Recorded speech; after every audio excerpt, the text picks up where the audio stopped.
Hey everyone, it's Ryan from Arcade High, back again with another Synthwave series tutorial. This is number 7. It's a follow-up to the last one where we went over the basics of synthesis using Retro Synth, which is built into Logic Pro 10. If you're just getting started with synths, I highly recommend checking that out. I'll leave a link in the description below. And today we'll be going through 10 different patches using Retro Synth. These are all pretty quick and easy to do, and kind of the big reason why I wanted to do this tutorial is to show you that you really don't have to buy third-party expensive plugins to get good sounds. As long as you have a little bit of creativity and sort of know-how around the basic components of a synth, you can make pretty much whatever you want for the most part, at least to get started for sure. So we're going to start with our first patch, which is a Acord Pad. This is the same patch we did in the last video, but I'll go over it one more time here. All of these patches, we're going to start with our initialize settings. You want to pop up to the menu here. Initialize setting is going to give us only one oscillator. Filter and effects are turned off. And so right now we just have a saw wave. And so we're going to actually mix our two oscillators 50-50, and then we're going to turn the second one to a square wave. And we'll detune the square wave a little bit. For our filter, we'll keep it on the default low pass 24 dB lush. We're going to bump the resonance just a little bit, and we'll turn this down to around here. Make sure our envelope is up, so the envelope here is affecting it. And then we want to have this decay on the filter about 3 seconds. And we'll pull the sustain to around there. And then we'll bump the release up both here on the filter envelope and on the amp envelope, just to give it a little bit of time after we release the keys. And then we can bring the decay and sustain out just a little on here. Let's bring this out just a little more. And then we'll turn our chorus on.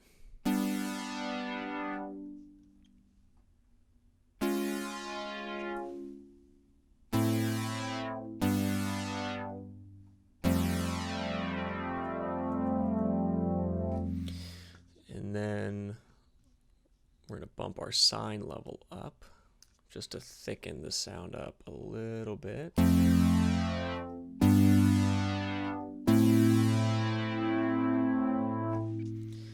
And then that's going to be pretty much it for that. It's pretty straightforward, pretty simple. And if you want to add a reverb, you can. I just have chroma verb here. I have generic synth hall preset, which actually sounds really great down here in synth reverbs.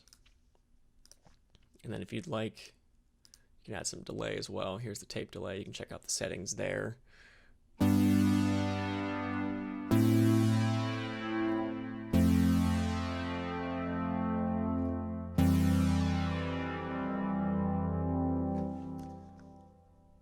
Pretty cool, not bad. All right, so moving on to chord stabs, we're going to keep both our oscillators on sawtooth. We're going to mix both of those, and we'll detune the second one once again.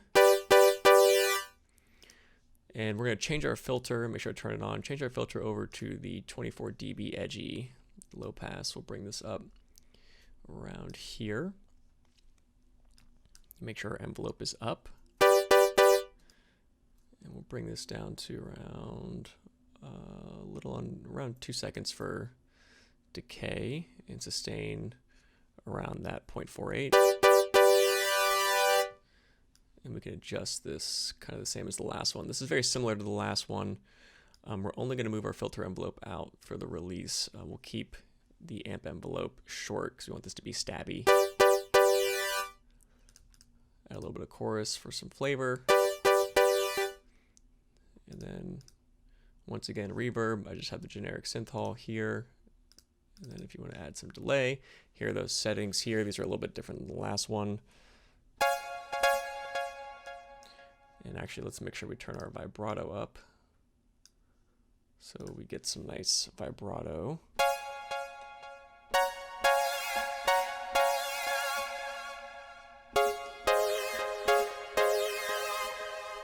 And there you go. Here's your basic chord stabs. All right, so let's jump over to a Pluck. This is kind of a video gamey Pluck. Make sure you're on your initialize setting here. We're going to only use one oscillator, and we're going to use the square. And we're going to turn the filter on, but we're going to leave everything as is here. We'll make sure our envelope is up. And the key to Plucks is going to be messing with the decay time, because a Pluck has a quick sound to it. So if you remember from the last tutorial, we want to decay our sound quickly. So we can keep our filter envelope fairly quick in the decay. And then the amp envelope is where it's going to really start to pluck. We're going to bring our sustain down to around here, and then make sure our decay is pretty quick as well.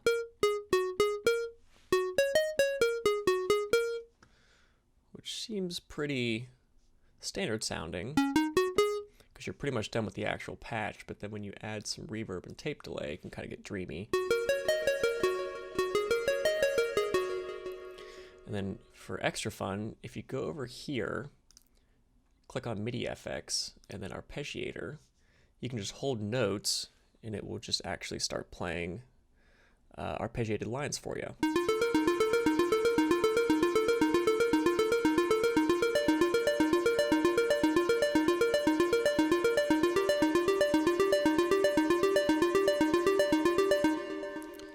And there you go, nice and fun, a little pluck. All right, moving on to a lead sound. Make sure we're on our initialized patch. We're going to blend both oscillators 50-50. We're going to do a sawtooth and then a pulse width modulated square wave. So we'll do about halfway here.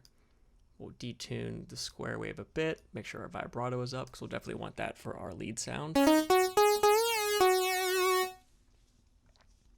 the filter, we're going to do low pass 24 dB edgy. We'll bump the resonance a bit. We'll move the cutoff up around here.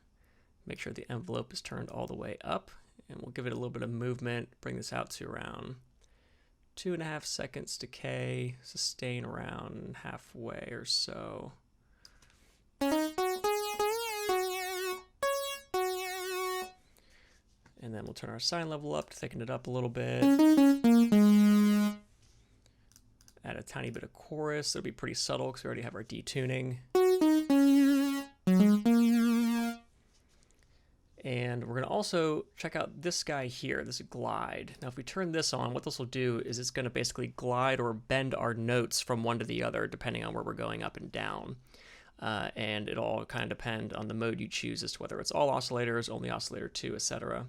We'll keep it to all oscillators for now, and we'll bump the time up just a little bit to make sure we hear it.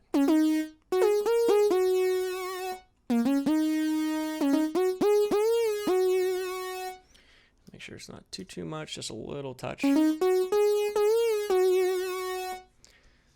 then we're also going to venture into somewhere we haven't been before, down here at the settings. If we click on this, we're going to see our global and our controller settings. We're going to focus on global here, and specifically two of these components. So we have polyphony and then unison. So polyphony is basically just how many notes can I hit on the keyboard at once before it stops playing notes, essentially.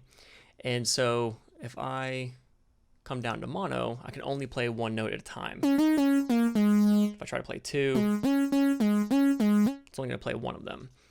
And, you know, say I do 2, I can play 2 notes now, and et cetera, as you go up. By default, it's on 16, but since this is a lead sound, we can just keep it on mono. And then unison down here. So unison, classically in a synthesizer, basically stacks the voices or stacks the signal of the synth and makes the sound thicker. And it does this because in old analog synthesizers, the voices would be slightly out of tune from each other. They'd have imperfections. So when you stack them on top of each other, it would kind of give you this big, kind of thick sound. Now, obviously, we're in digital here, so there are no imperfections. Now, that's where this voice detune comes into play. By default, it's on 0.22. If I turn this down to 0, you're going to hear no difference, even if I stack 8 voices on top of each other. It just sounds a little louder. But if I actually give it some imperfections, like a classic analog synth, put it back to the default, you'll hear.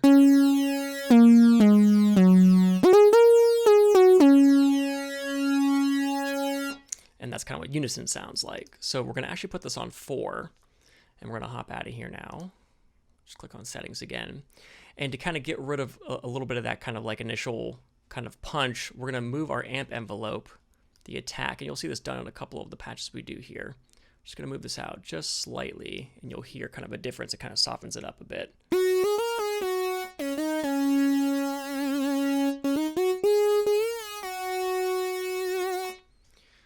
Cool, and that's pretty much your lead. You can go ahead and add some chroma verb if you want. I made sure to turn the wet down because a lot of these patches I'm just sort of drowning in reverb, but they're just kind of existing on their own for now. And then here's some delay settings I have.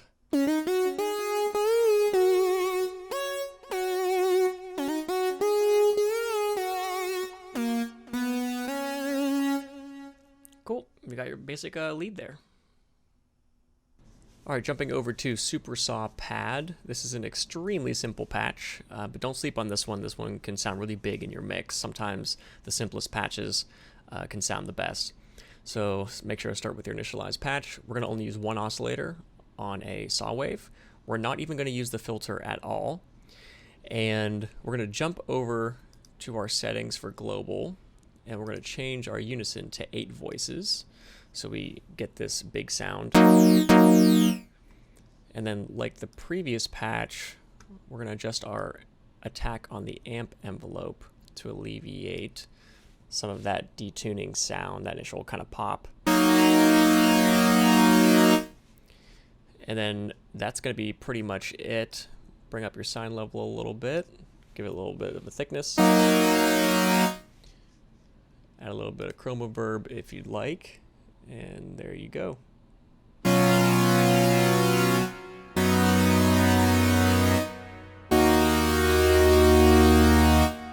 Nice and easy. All right, moving on to the first of 3 bass patches we'll be doing. This will be kind of a short, sort of plucky bass. Make sure you're on your initialized setting. We're only going to use one oscillator, the first one. We'll keep it on sawtooth. For our filter, we're going to use the low-pass fat lush. I'm going to bring the cutoff down. And then we're going to pull the amp envelope up. So we're already kind of getting there.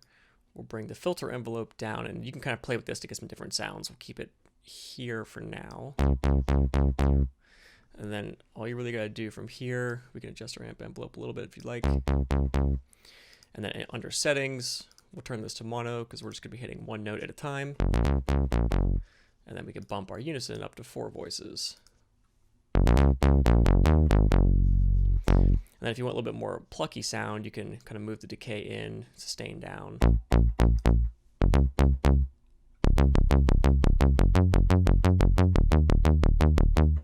Or if you want a bit more sustain in that.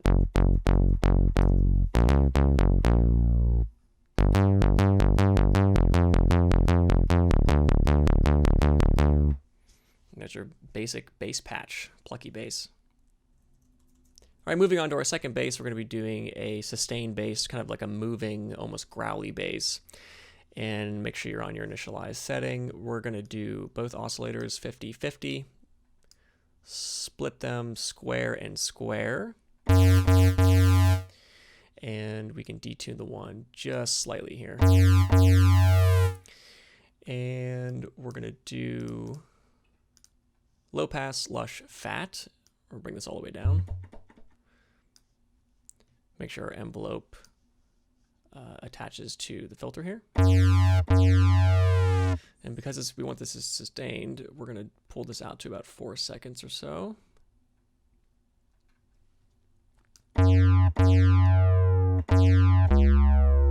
So we're already getting there. Pull our sine level up to about half. And then under our settings, we'll go ahead and put polyphony at mono since this is a bass. Unison can be at 4. And then, like our previous ones where we were messing with the unison, we can adjust the attack on the amp envelope to get this nice sound. And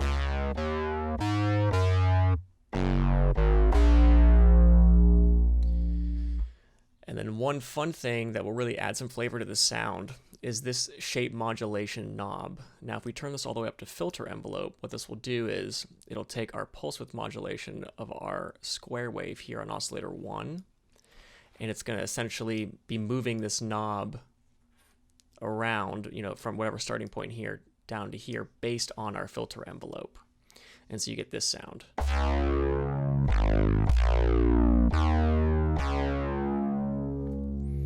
And you can hear, depending on how hard or soft I press the key, you get different sounds. If I press hard, you get that kind of wow sound. And that's based on the velocity. So these two sliders here are the velocity for filter envelope and amp envelope. So if you really like that kind of wow sound, you can pull this all the way down. So down here, no matter how hard or soft I press the key, it'll always have that sound. If you bring it all the way up here, it'll actually be affected by how hard you press the key.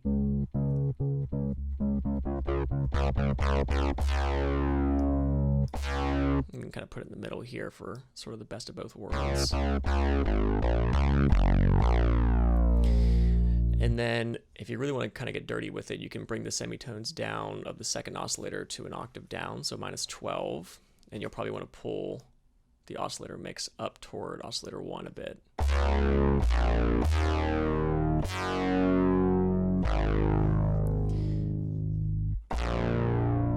And then from here you can also just kind of adjust the cutoff to get some different sounds.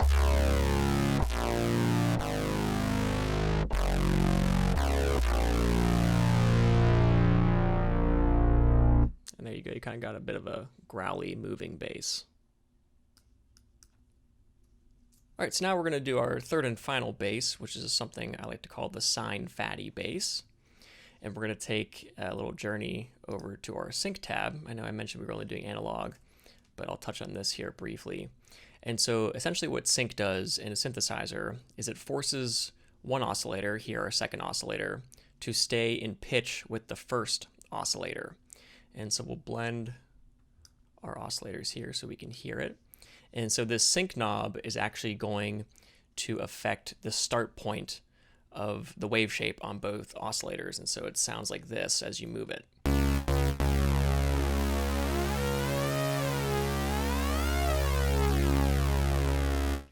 And so we're going to actually blend a pulse width modulated square wave. And if you haven't noticed already, in the sync tab from the analog, it's only changing the oscillator section. Everything else is the same.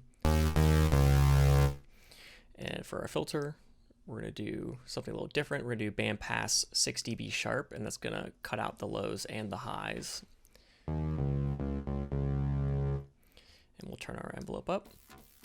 And get this kind of weird sound where our release creates that strange sound. So we're going to move our decay down to around here, along with our sustain. And then our amp envelope around here, pretty short. And so what we can do now is check out this sine level. Now, like I said before, the amp is our final destination of our signal. So it begins with our oscillators through the filter being affected by the envelopes, and then ending on the amp. So if I turn this sine level up, this sine oscillator will not be affected by the filter. And if you remember, the sine oscillator plays whatever frequency or pitch the first oscillator is playing, so essentially just whatever key you're pressing. And so as we play this, if I play a low note, we're hearing that sine bypass the filter, and it'll play in that lower range. So we're still getting a little bit of that grit from these oscillators, but we're hearing that nice sine kind of fat bass. And so then what we can do is go over to settings, turn this to mono because we're using a bass, and then up this to 8 voices for unison, and get that nice kind of thick sound. And then one other thing we're going to look at here is this drive or filter FM. It kind of switches depending on whatever filter type you have on. But what this does is it essentially will say, it'll take the oscillator and either have it affected by the envelope of the filter or just play a static note. So if we actually turn this down, it kind of makes it a bit punchier, as opposed to if we had it in the envelope, softens it up because it's actually being affected by this here. So we want that to not be affected by anything.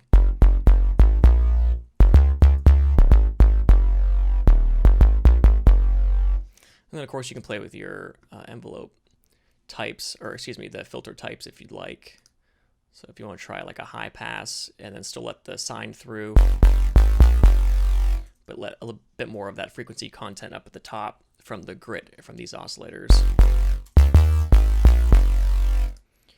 But there you go. There's your sine fatty bass.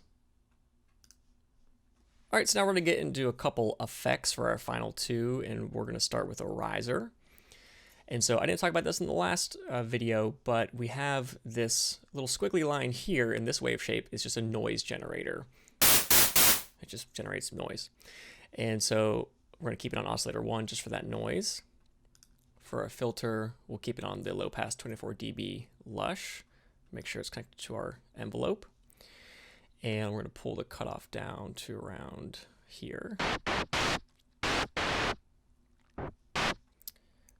And we're going to move our filter envelope decay out pretty far to almost 7 seconds and sustain down to around here. And for our attack, we're going to move this out around here. And so now what we can do is, for the low frequency oscillator, we can actually tell it what shape we want. And so let's turn our LFO up so we hear it on our filter. Turn it up around here. And we have this option here, which is kind of a ramp upward. And so we'll turn this all the way down so it always does it. We don't have to mess with our mod wheel to actually get it to create the sound we want. That's kind of what we get there. Let's sync it. And if we turn our rate down to either 2 bars or 4 bars, you can choose. You might want to make 2 patches for this, one at 2 bars, one at 4 bars, or for whatever you need. And so now when we play this, and there you go, you got a basic riser. All right, and for our final patch, we're going to be doing one of the most basic ones out of all of them. It's just going to be a noise crash that you can throw in on your drops and whatnot. So we're going to do our noise generator again, only oscillator 1, low pass 24 dB lush, just the default there. We're going to bump our resonance up a bit, make sure our envelope is up, and then we basically just want this to move like a crash would. So we're going to bring this out to around 3 seconds, down around here. And you're kind of pretty much done from there. You can move the amp envelope out a little bit and then bring your release out a decent amount so when you let go it doesn't just end.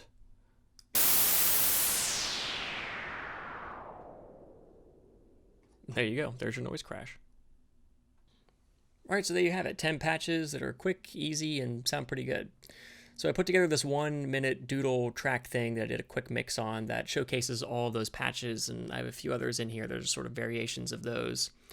And everything here is using Retro Synth in the analog tab specifically, except for the bass sine fatty, which we went over, and that uses the sync tab that plays at the end.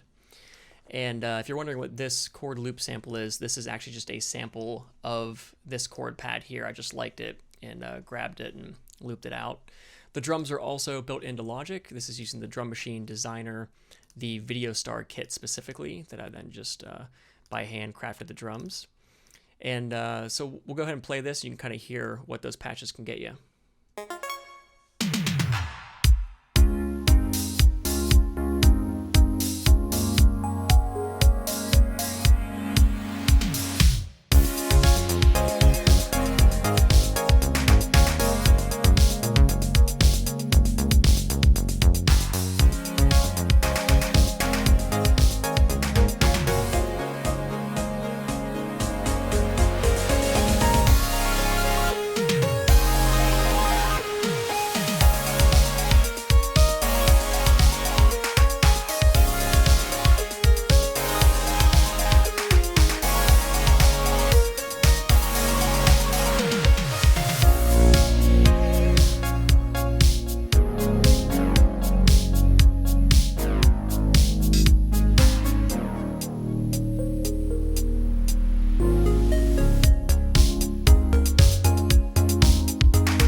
All right, so there you have it.